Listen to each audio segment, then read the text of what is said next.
ಇವಾಗ ನಾವು ಜಸ್ಟ್ ಏನಂತ ಮಾತಾಡಿದ್ವಿ ಅಂದರೆ ಯಾವ ಥರ ಸೋಷಲ್ ಅಪ್ಲಿಫ್ಟ್ಮೆಂಟ್ ಆಗುತ್ತೆ. ಇವಾಗ ಏನಂದರೆ ಕೆಲವು ಸ್ಕೀಮ್ ಕೊಟ್ಟಿದ್ದಾರೆ ಅಂತ ಹೇಳಿದೆ, ಅದು ಗಂಗಾ ಕಲ್ಯಾಣ ಇರ್ಬೋದು, ಓಕೆ, ಸ್ಕಾಲರ್ಶಿಪ್ ಸ್ಕೀಮ್ಸ್ ಇರ್ಬೋದು, ತಿರ್ಗದಾದ್ಮೇಲೆ ಅರಿವು ಸ್ಕೀಮ್ಸ್ ಇರ್ಬೋದು. ಓಕೆ, ಇನ್ನು ಫರ್ದರ್ ಯಾವನ ಸ್ಕೀಮ್ಸ್ ಇದೆ, ಆ ಥರ ಸ್ಕೀಮ್ಗಳೆಲ್ಲ ಕೊಟ್ಟಾಗ ಏನಾಗುತ್ತೆ ಅಂದರೆ ಸೊಸೈಟಿಲಿ ವುಮೆನ್ ಸ್ಟೇಟಸ್ ಯಾವ ಥರ ಚೇಂಜ್ ಆಗ್ತಿದೆ. Okay, women status OBC women ಯಾವ ಥರ ಜಾಬ್ ತೊಗೊತಿದ್ದಾರೆ, ಎಜುಕೇಷನಲ್ಲಿ ಯಾವ ಥರ ಅಪ್ಲಿಫ್ಟ್ ಆಗಿದ್ದಾರೆ, ತಿರ್ಗ ಫೈನಾನ್ಷಿಯಲಿ ಇಂಡಿಪೆಂಡೆಂಟ್ ಆಗಿದ್ದಾರೆ ಇಲ್ವೋ, ಫ್ಯಾಮಿಲಿಲಿ ಯಾವ ಥರ ಸ್ಟೇಟಸ್ ಇದೆ. ಓಕೆ, ಈ ಥರದ್ದು. ಇಲ್ಲಾಂದರೆ ಚಿಲ್ಡ್ರನ್ನಲ್ಲಿ ಯಾವ ಥರ ಇವ್ರದ್ದು ಲಿಟ್ರಸಿ ರೇಟ್ ಇದೆ, OBCಲಿ ಲಿಟ್ರಸಿ ರೇಟ್ ಇದೆ. ಯಾಕಂದರೆ ನಿಮಗೆ ಸ್ಕಾಲರ್ಶಿಪ್ ಸ್ಕೀಮ್ ಎಲ್ಲ ಕೊಡ್ತಿದ್ದಾರೆ. ಅದಾದಮೇಲೆ ನಿಮಗೆ ನ್ಯೂಟ್ರಿಷನ್ ಯಾವ ಥರ ಬೆನಿಫಿಟ್ ಆಗಿದೆ, ನ್ಯೂಟ್ರಿಷನ್ಲಿ ಫಿಟ್ ಇದ್ದಾರಾ, ಅಂದರೆ ಉದ್ದ ಇದ್ದಾರಾ, ಕುಳ್ಳ ಇದ್ದಾರಾ, ದಪ್ಪ ಇದ್ದಾರಾ, ಅಂದರೆ ನಿಮಗೆ ಉದ್ದ ಸ್ಟಂಟ್ ಅಂತ ಕರೀತಾರೆ, ಕುಳ್ಳ ಇದ್ದರೆ STUNT ಸ್ಟಂಟ್ಸ್ ಅಂತ, ಇಲ್ಲ ಉದ್ದ ಇದ್ದರೆ ಯಾವ ಥರ ಇವ್ರ ನ್ಯೂಟ್ರಿಷನ್ ಹೋಗ್ತಿದೆ, ಇಲ್ಲ ಒಬೆಸಿಟಿ ಅಂದರೆ ದಪ್ಪ ಇದ್ದಾರ, ಈ ಥರ ಎಲ್ಲ ಸ್ಟೇಟಸ್ನ ಚೆಕ್ ಮಾಡ್ತಾರೆ. ಯಾಕಂದರೆ ಮಿಡ್ ಡೇ ಮೀಲ್ ಸ್ಕೀಮ್ಸ್ ಎಲ್ಲ ಇದೆ. ಮಿಡ್ ಡೇ ಮೀಲ್ ಸ್ಕೀಮು, ಈ ಥರ ಸ್ಕೀಮು ಅಷ್ಟೇ ಎಲ್ಲರಿಗೂ ಕೊಡ್ತಾರೆ. OBC ಅವ್ರಿಗೂ ಕೊಡ್ತಿದ್ದಾರೆ, ಅಂದರೆ ಓವರಾಲ್ ಸ್ಕೂಲಲ್ಲಿ ಇರೋರಿಗೆಲ್ಲ ಕೊಡ್ತಿದ್ದಾರಲ್ಲ, ಅದಕ್ಕೋಸ್ಕರ ಯಾವ ಥರ ಚೇಂಜ್ ಆಗ್ತಿದೆ ಅಂತ ಅನ್ನೋದನ್ನೆಲ್ಲ ಅನಾಲಿಸಿಸ್ ಮಾಡ್ತಾರೆ ಯಾರು, ಈ ಒಂದು ಕಮಿಷನ್ನು. ತಿರ್ಗ ನೆಕ್ಸ್ಟು ಪ್ರಾಬ್ಲಮ್ಸ್ ಆಫ್ OBC, ಅಂದರೆ ಯಾವ್ದಾನ ಪ್ರಾಬ್ಲಮ್ಸ್ ಇದೆಯಾ. ಕೆಲವು ಸ್ಕೂಲಲ್ಲಿ ಹೇಳಿದೆ ನಿಮಗೆ, national commission for backward class ಹೇಳ್ಬೇಕಾರೆ ಏನಂದರೆ ಕೆಲವು ಸ್ಕೂಲಲ್ಲಿ ರಿಸರ್ವೇಷನ್ ಕೊಟ್ಟಿದ್ದಾರೆ, ಕೆಲವು ಸ್ಕೂಲಲ್ಲಿ ರಿಸರ್ವೇಷನ್ ಕೊಟ್ಟಿದ್ದಾರೆ, ಕೆಲವು ಸ್ಕೂಲಲ್ಲಿ ಕೊಟ್ಟಿಲ್ಲ. ಅಂದರೆ ಅವ್ರಿಗೆ ಏನಂತ ತೊಂದರೆ ಆಗ್ತಿದೆಯಾ, ಇಲ್ಲಾಂದರೆ ವುಮೆನ್ಸಲ್ಲಿ ಕೆಲವು ಒಂದು ಸ್ಕೀಮಲ್ಲಿ ಅವ್ರಿಗೆ OBC ಅವ್ರಿಗೆ ಇಷ್ಟು ಪರ್ಸೆಂಟೇಜ್ ಕೊಡಬೇಕು ಅಂತ ಇರುತ್ತೆ. ಅಂದರೆ ಅವ್ರಿಗೆ ಫೈನಾನ್ಷಿಯಲ್ ಅಸಿಸ್ಟೆನ್ಸ್ ಅವ್ರಿಗೆ ಸಿಗ್ತಿದೆಯಾ, ಅಷ್ಟು ಫೈನಾನ್ಷಿಯಲ್ ಅಸಿಸ್ಟೆನ್ಸ್ ಅಂತ ಇರ್ಬೋದು. ಆಮೇಲೆ ಅದೇನೋ ಸಿಗ್ತಿಲ್ಲ ಅಂದರೆ ಆ ರಿಪೋರ್ಟ್ಗಳನ್ನೆಲ್ಲ ಏನಂದರೆ ಇವ್ರು ರೆಡಿ ಮಾಡ್ತಾರೆ. ಯಾರು, Karnataka state commission for backward class ಅನ್ನೋದು ಈ ರಿಪೋರ್ಟ್ಗಳನ್ನೆಲ್ಲ ರೆಡಿ ಮಾಡ್ತಾರೆ. ತಿರ್ಗ ಲಾಸ್ಟ್ಲಿ ಫೈನಲಿ ಇವ್ರಿಗೆ ಇನ್ನೊಂದು ಫಂಕ್ಷನ್ ಏನಂದರೆ ಸೂಪರ್ವೈಸ್ ಮಾಡ್ತಾರೆ. ಯಾವ್ದಾನ ಒಂದು ಸ್ಕೀಮ್, ಈ ಗಂಗಾ ಕಲ್ಯಾಣ ಯೋಜನೆ ಇರ್ಬೋದು, ಯಾವ ಥರ ಬೆನಿಫಿಟ್ ಫ್ಲೋ ಆಗ್ತಿದೆ, ಓಕೆ, ಎಷ್ಟು ಊರುಗಳಿಗೆ ಫ್ಲೋ ಆಗ್ತಿದೆ, ಓಕೆ, ಇನ್ನು ಯಾವ್ದಾನ ಫರ್ದರ್ ಇಂಪ್ರೂವ್ಮೆಂಟ್ ಮಾಡ್ಬೋದು ಅನ್ನೋದನ್ನೆಲ್ಲ ಏನಂದರೆ ಇವರು ಸೂಪರ್ವೈಸ್ ಮಾಡ್ತಾರೆ. Karnataka state commission for backward class ಯಾವ ಅಂಡರಲ್ಲಿ, ಆ್ಯಕ್ಟ್ ಅಂಡರಲ್ಲಿ ಪ್ರಾವಿಷನ್ ಇದೆ ಅಂದರೆ Karnataka state commission for backward class act ಅಂತ ಮಾಡಿದ್ದಾರೆ 1995ಅಲ್ಲಿ.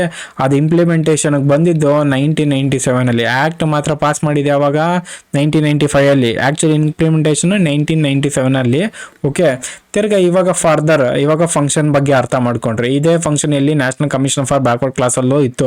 ಪವರು ಅಷ್ಟೇ similar to national class backward class, same powers ಇಲ್ಲೂ ಅಷ್ಟೇ. ಏನು ಪವರು ಎಲ್ಲಿಂದ ಡಿರೈವ್ ಮಾಡ್ಕೊಳ್ಳುತ್ತೆ, section 10 of Karnataka state commission for backward class act.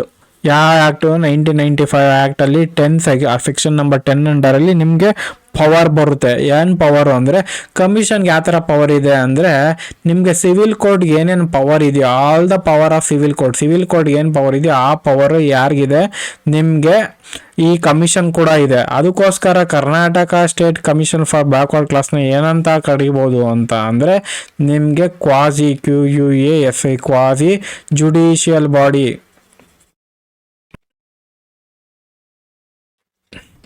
Quasi judicial body ಅಂತಲೂ ಕರಿಬೋದು. ಯಾಕಂದರೆ ಇದಕ್ಕೆ ಆ್ಯಕ್ಚುಯಲ್ ಏನು ಕೋರ್ಟ್ಗಿರಬೇಕೋ ಆ ಪವರು ಒಂದು ಸ್ಟ್ಯಾಟ್ಯುಟರಿ ಬಾಡಿಗಿರ್ಬೋದು, ಒಂದು ಅಡ್ಮಿನಿಸ್ಟ್ರೇಟಿವ್ ಸಿಸ್ಟಮ್ಗಿದೆ. ಅಂದರೆ ಒಂದು ಕಮಿಷನ್ಗೆ ಆ ಪವರ್ಸ್ ಕೊಟ್ಟಿದ್ದಾರೆ. ಯಾವ ಪವರ್ಸು, ಒಂದು ಸಿವಿಲ್ ಕೋರ್ಟ್ಗಿರೋ ಪವರ್. ಅದಕ್ಕೋಸ್ಕರ ಇದೊಂದು ಕ್ವಾಸಿ ಜುಡಿಷಿಯಲ್ ಬಾಡಿ.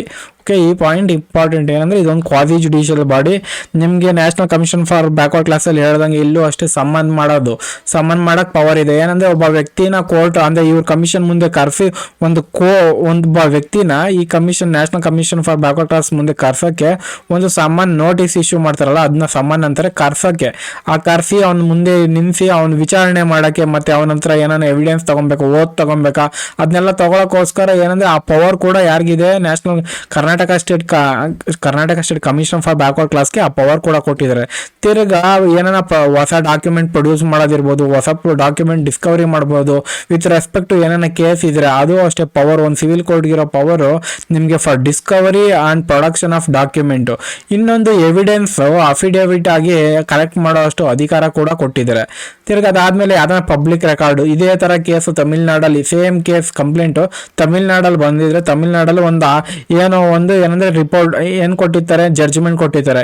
ಈ ಜಡ್ಜ್ಮೆಂಟ್ ನ ಕೂಡ ಕಾಪಿನ ಈ ಒಂದು ಪಬ್ಲಿಕ್ ಆರ್ಡರ್ನ ಬೇಕಾದ್ರೆ ಅವರು ಯಾರು Karnataka state commission for backward class ಅವ್ರು ತರಿಸಿ ಓಕೆ ತಮಿಳ್ನಾಡವ್ರು OBC ಒಂದು ಕೇಸ್ ಆದಾಗ ಈ ತರ ಕೊಟ್ಟಿದ್ದಾರೆ, ನಾವ್ ಇದನ್ನ ಯಾವ ತರ ನೋಡ್ಬೋದು ಅನ್ನೋ ಡೀಟೇಲಿಂಗು ಇನ್ನ ಯಾವ್ದಾನ ಕೋರ್ಟ್ ಮುಂದೆ ಆ ಕೇಸ್ಗಳು ಸಿಮಿಲರ್ ಕೇಸ್ ಇದ್ರೆ ಎಲ್ಲಾ ಕೇಸು ಕಲೆಕ್ಟ್ ಮಾಡ್ಕೊಂಡು ಇವಾಗ ಒಂದೊಂದು ಡಿಸ್ಟಿಕ್ ಅಲ್ಲಿ ಕೆಲವು ಸ್ಟೇಟ್ ಅಲ್ಲಿ ಕೆಲವು ಡಿಸ್ಟಿಕ್ ಅಲ್ಲಿ ಕೆಲವು ಕೇಸ್ ಆಗಿದ್ರೆ ಸೇಮ್ ಫೆಮಿಲರ್ ಕೇಸ್ 3 ಕೇಸು ಒಂದೇ ತರ ಇದ್ರೆ ಆ ಕೇಸ್ನ Karnataka state commission for backward class ಅವ್ರು ತಗೊಂಡು ಬೇಕಾದ್ರೆ ಫೈನಲ್ ಎಲ್ಲಾ ಕೇಸು ಮರ್ಜ್ ಮಾಡಿ ಒಂದೇ ತರ ಕೇಸ್ ಜಡ್ಜ್ಮೆಂಟ್ ಕೂಡ ಕೊಡ್ಬೋದು. ಗೊತ್ತಾಯ್ತಲ್ಲ ನಿಮ್ಗೆ. ಅದಾದ್ಮೇಲೆ ನೆಕ್ಸ್ಟ್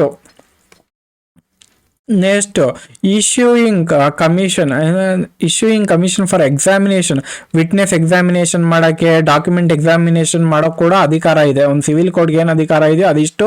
ತಿರ್ಗಾ ಇನ್ನ ಯಾವ್ದನ ಪ್ರಿಸ್ಕ್ರೈಬ್ ಮಾಡಿದ್ರೆ, ಇವಾಗ ಯಾರು ನಿಮ್ಗೆ ಸ್ಟೇಟ್ ಗೌರ್ನಮೆಂಟ್ ಏನನ ಒಂದು ಗೋತ್ರು ಈ ಒಂದು ರಿಪೋರ್ಟ್ ಗೋತ್ರು ಆಗಿ ಇದ್ರೊಳಗೆ ಏನನ ಒಂದು ಸ್ವಲ್ಪ ಓಕೆ ಈ ರಿಪೋರ್ಟ್ಗೆ ನಮಗೆ ಆನ್ಸರ್ ಬೇಕು, ಈ ತರ ಕೆಲವು OBC ಸೆಕ್ಷನ್ಗೆ ಈ ತರ ತೊಂದರೆ ಆಗ್ತಿದೆ ಅಂತ ಏನಂದ್ರೆ ಸ್ಟೇಟ್ ಅವ್ರು ಪರ್ಟಿಕ್ಯುಲರ್ ಆಗಿ ಹೇಳಿದ್ರೆ ಅದು ಕೂಡ ಏನಂದ್ರೆ ಯಾರು ಅಂದ್ರೆ ಈ ಒಂದು commission Karnataka state commission for backward class ಈ ಒಂದು ರಿಪೋರ್ಟ್ ಅಲ್ಲಿ ಇರೋ ಪ್ರಾಬ್ಲಮ್ ನ ಸಾಲ್ವ್ ಮಾಡೋ ಅಷ್ಟು ಅಧಿಕಾರ ಯಾವಾಗ ಅಂದ್ರೆ ಎನಿ ಮ್ಯಾಟರ್ ಅವ್ರಿಗೆ ಏನಾನ ಹೇಳಿದ್ರೆ ಓಕೆ ಇಲ್ಲಿ ಯಾವ ತರ ಕ್ವಶನ್ ಬರ್ಬೋದು ಅಂತ. ಸೇಮ್ ಅಲ್ಲೂ national commission for backward class ಅಲ್ಲೂ ಅದು ಸೇಮ್ ಪ್ರಾವಿಷನ್ ಇದೆ, ಇಲ್ಲೂ ಸೇಮ್ ಪ್ರಾವಿಷನ್ ಇದೆ, ಏನೇನು ಕ್ವಶನ್ ಬರ್ಬೋದು ಅಂತ.